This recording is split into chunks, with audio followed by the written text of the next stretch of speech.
appears to have targeted Rohingya Muslims with genocidal intent. Our government-supplied translator told this small group of journalists this was to be a total transparency tour. Nothing to hide, he said. The tour leader, Chi Tun, deputy director of Myanmar State TV, takes his orders from the Ministry of Information, which set our itinerary. We asked to visit specific Rohingya villages raised in the military blitzkrieg. We know that Chen Kali is on our way. It's on the road, it's on the coast road. It's important that we see these places. The man in green, Mr. Chaw, is military liaison. He was not keen to take us there. Chen Kali is not on the way. We have to go inside. So it will take time, but we will see because it is not in our schedule. Rohingya villagers had fled in terror when troops and their own Buddhist neighbours rampaged into Chenkali and then torched it. A year ago, we filmed a saffron inferno of blazing Rohingya villages. An orgy of burning, rape, pillage and murder had been unleashed. The UN investigators repeatedly cited evidence that attacks were pre-planned, coordinated by the security forces and executed by the military and ultra-nationalists with the blessing of radical Buddhist monks. This image shows the aftermath in Chenkali village.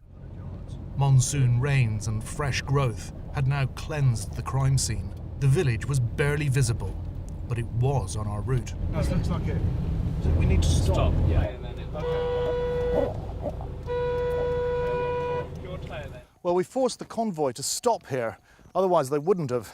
But this is the village of Chenkali, or was, because in late August 2017, 671 homes were burned to the ground right here, and all the people who lived here, Rohingya, fled. The government claimed then, and continues to claim to this day, that the Rohingya set fire to their own homes. Those who'd lived, farmed and fished here are now among more than 1 million Rohingya refugees in Bangladesh. Our tour guide wasn't happy we'd stopped. Uchiton, can you tell me what actually happened in this village? I don't know, he said. This was a Bengali village, he informed me. Burmese use Bengali as a derogatory term for Rohingya. The government brands them illegal immigrants. We carried on, past Rakhine Buddhist villages, left untouched. The UN investigators said bulldozing and construction work was designed to remove every trace of Rohingya communities. Newly constructed villages had sprung up on appropriated land to accommodate non-Rohingya settlers. The village administrator of Indin shrugged off the ethnic cleansing. So you're happy they've gone?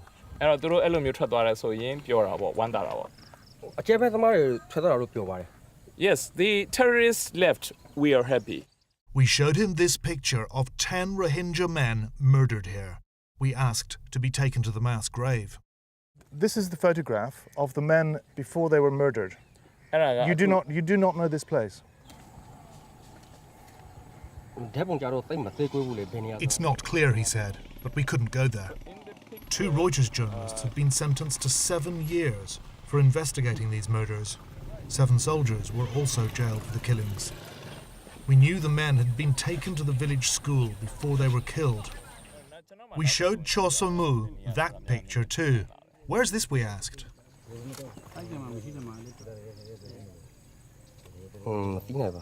I suspected it might be at the school. Could we go there, we asked? So I think the photograph took place right here.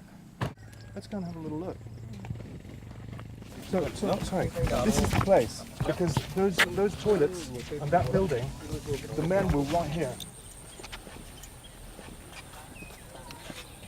You're standing right now on the very spot that those men were forced to kneel before their execution. What do you feel about that? I have no particular feelings, he said. Cho Somu told us the terrorists had got what was coming. They'd started it, he said, by killing a Rakhine Buddhist farmer. North of Indin, Rohingya fishing boats lie abandoned. Next morning, we're up with the peacocks. Armed police line the roadsides now, apparently ready to repel Rohingya insurgent attacks. The last one, 11 months ago, in which 5 soldiers were injured. The government narrative is that their army clearance sweeps were legitimate counterinsurgency operations. They claim it all started when Rohingya rebels attacked 30 police posts simultaneously. We request another unauthorized stop. One of the worst massacres against the Rohingya took place at a village called Tulatoli or Minji, just up this road 4 miles. We're at the T-junction here, and this standoff is about the fact that we've asked to go up there. Could you please check with the And they won't let us. right now? A row had erupted, and we were given a string of excuses as to why it would not be possible. I showed them a satellite picture of Tulatoli from a year ago, which revealed 440 burned structures. Before and after pictures corroborated chilling accounts we had heard from survivors in Bangladesh. UN investigators believe at least 750 Rohingya men, women and children were killed in cold blood there. We believe we're the first journalists to try to go to this place, and you are stopping us. And that's what we don't understand. Is it the schedule, is it security, or is it that you just don't want us to go? I'm not preventing you, Uchitun said, but there's a schedule from the Ministry of Information, and the local police say they cannot provide security. He means there is no schedule, not in the arranged schedule. We were forced to head on up the road. We were behind schedule. This is what they were in such a hurry to show us. The Myanmar-Bangladesh border, a white line on an old British-built bridge, bang in the middle of no man's land. Nearby, a complex of prefabs, a reception centre for returning refugees. Of the million-plus Rohingya now on the other side of the frontier, just 17 have returned voluntarily since April. But these rooms are about to get busy. Despite UN warnings of an ongoing genocide, Bangladesh is to start sending Rohingya refugees back, the first 2,200 planned for Thursday. The UN insists that it is not safe to do so and has called on both countries to abort the planned repatriations. Returnees will be housed here and in a transit camp while the government considers their applications. Until last year, 4 Rohingya villages stood where the transit camp had been built. The villages burned and then bulldozed. Those who do return, voluntarily or otherwise, are unlikely ever to be granted citizenship or freedom of movement. This is a makeshift camp of 5,000 Rohingya inside no man's land.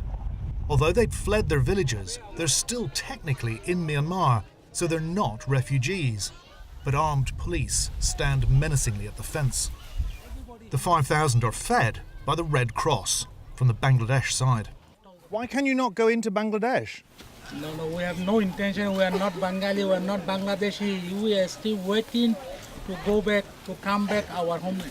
What would it take to persuade you to go home? The perpetrators must be taken to the trial, international trial, and then to restore our rights, our citizenship, like other community in Myanmar.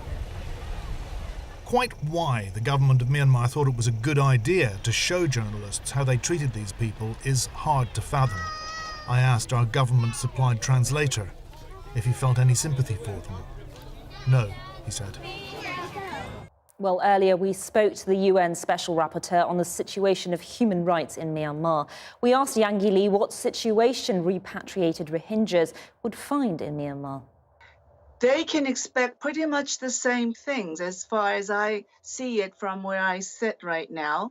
The laws that have been discriminating for decades are still there. None of these laws or policies or even directives, local directives, have been dismantled. And unless that has occurred, then we cannot say that they will go back to see a different Rakhine or different Myanmar.